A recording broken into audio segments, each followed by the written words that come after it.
Hey gang, last time I did a YouTube video, we posted some pretty profound analysis to help you guys out. And for our trading community, a couple things that we talked about on the first, it's right here on the video. Three things. We had an elevated VXX. While the market was rising, so was the VIX. Unusual. Last time we saw that was February 2018. Market only fell 10%.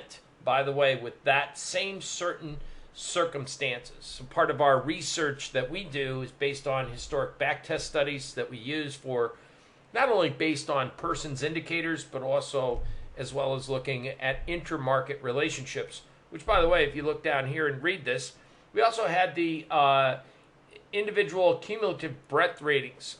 We've not seen foreign markets as well, meaning the CAC, the DAX, rising tides kind of float all boats.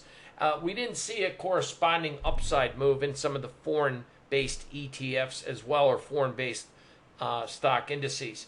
But anyway, this is, again, we also saw another thing that we were putting out as our 10-day average volume back in August was around 71 million shares. Look, as of September 1st, and it got worse yesterday, by the way, we had a 71 million average, 10-day average volume. So it smooths out. One day's good, one day's bad. 10-day average volume was 71 million shares on average in the SPY prior to August 12th. What did we get down to? 51 million. That shows that there's no money in this market. There's no real volatility. What I think has happened is we saw money move out of some growth.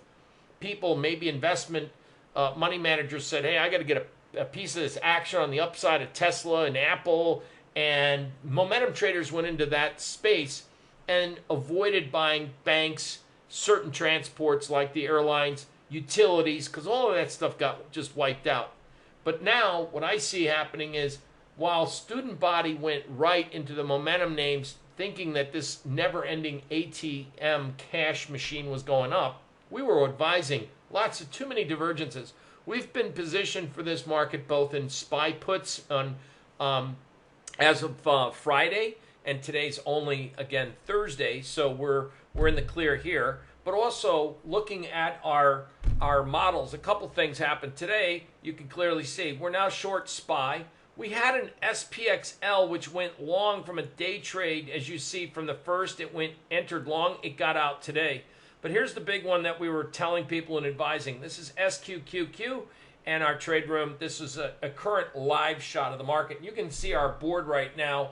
The SQQQ 60-minute position. This is just for today. Today is the 3rd, September 3rd. Papa was a Rolling Stone on this day, September 3rd. That was a Temptations reference, by the way. SPY is short, so you can see that position.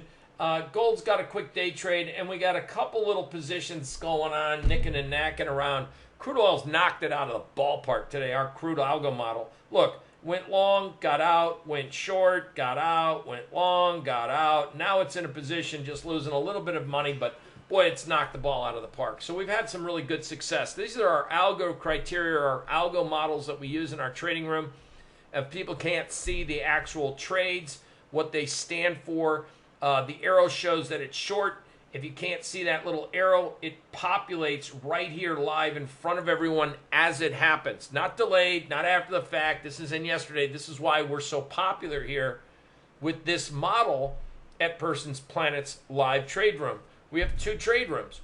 One, people look at the algo models and look at the generated trades, and they can see where's the stop, where's the entry, and where it's going on. Let's take a look real quick at what this SPY trade represents. So first, you see where it went short based on a PPS sell. So you traders that use my indicator at Thinkorswim, that's the same PPS indicator that's available on Thinkorswim and Genesis Financial, all right? As well as HGSI too, by the way. Now, this is just algos that we set up with my program called the Algo 17. We program this in, traders come into the live trading room, and they can see the performance and see these trades initiated. The red line up here was the initial stop. So this arrow shows the entry, that's the initial stop. The blue line was the intended profit target. This particular model doesn't get out at the profit target. Instead, it trails a stop. It's just giving you an idea that if you wanted to get out of maybe half your position, you could at an intended profit target and then wait for the system to create a new trailing stop function. The trailing stop function is identified on the chart by the orange. That's for the short on the SPY. And the SPY short is right here. It's short from 352. The market's at 341.31. It's only up $1,800 for the day on 283 small shares. So again, not a bad little day trade for this model. This is what we do here. What do we see going forward? That's what you want to know. I think this market is setting up for a massive rotation. Margin call might see another day or so. Bad news comes out. People are forced to liquidate. A lot of day trader momentum kids out there. And I call them kids because there's a lot of people out there trying to use this market and get rich quick. Unfortunately, a lot of momentum traders wanted to look for a dip to buy some of the names called, like, as we've talked over here in our live trading room. This is Tesla. We actually had a breakdown. This red line in the sand here, that's a breakdown. A close below that told us to go short. A daily close below this line in the sand says the market's going down. And that's some of the stuff that we've been talking to our members about. This here is Microsoft. Same thing. Daily close under around 211. Bad boy. This thing's got a 190, 195 print, I think it's coming. And this is Apple. So what's the point I'm trying to make? Real simple. If everyone earlier today thought buying dips was the right approach, they're buying dips. If they like buying dips today, they're buying dips. If they like buying dips today, they're buying dips. What's the market doing for them? It ain't making them money for the first time. They're going to scratch their head and go, oh, this little buy the dip thing's not working today. What happens at the end of the day if you're a day trader? Man, you got to hit the ripcord. You got to get punched out, or you're going to be on a margin call, or you'll wire more money in. And if you're on a margin call, that means tomorrow morning another lower open. So if it closes weaker on a scenario like this, if it closes weaker, tomorrow you get the margin call liquidation for selling out. So that might be present in some of those big names. We have other names that we're looking at that are doing pretty good here. Alaskan Air, by the way, we should see possibly rotation. It's going up, by the way. Walgreens Boots Alliance, we are waiting to see if we can get a close greater than those green lines in the sand. Walgreens pays a 4% dividend. They've been selling. They're open for business. This could be a really good play to the upside towards the end of the year.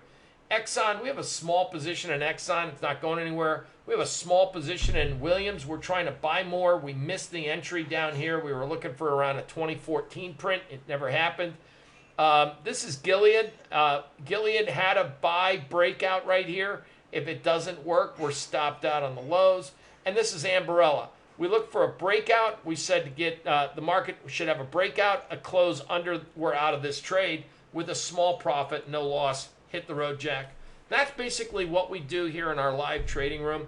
What I'm suggesting for you is to watch the market over the next couple days, and we're going to be seeing, and I believe this is what you'll see, a rotation into growth stocks and not these momentum names. Give me a growth stock, John. Fine. Bank of America, Wells Fargo, financials, Discover Financial, which is going up today. Kind of weird. Maybe perhaps we look at some dividend yielding stocks as we get through unnervy times. Utilities, Entergy, ETR is another one. There's a whole list of things. We will run our scans and let the computer of my programming show me where to go. So basically, I'll just share with you this. Using my TradeStation radar screen, I will be looking for stocks that are generating buy signals or are bullish. Market trend, see it says bullish. So you have EIX. This is in the utility space. Here's in the retail space. I mean, I'm not a big fan of Under Armour products, but, you know, I'd be honest with you, today, a day like today, it's starting to show that there's still some resiliency in some of those names. In the consumer staple area, I mean, it's like been the redheaded stepchild. No one wants to be in any of these products. And today, to be honest with you, there's a lot of names like Coca-Cola, only down slightly. I mean, I pulled back on this name, and what's funny is that it's still above its longer-term monthly MA. So you stay tuned to our videos, and we'll update you on what's going on. My take is the market is just in a rotational grind. Yes, the indexes can go down a little more because of the heavy weight of these large cap names, but baby, it's going to be a great September. Stay tuned. Thanks for joining me, and I hope today's video helped you out, at least showing you what we're doing around here at Person's Planet. Thanks again, everybody.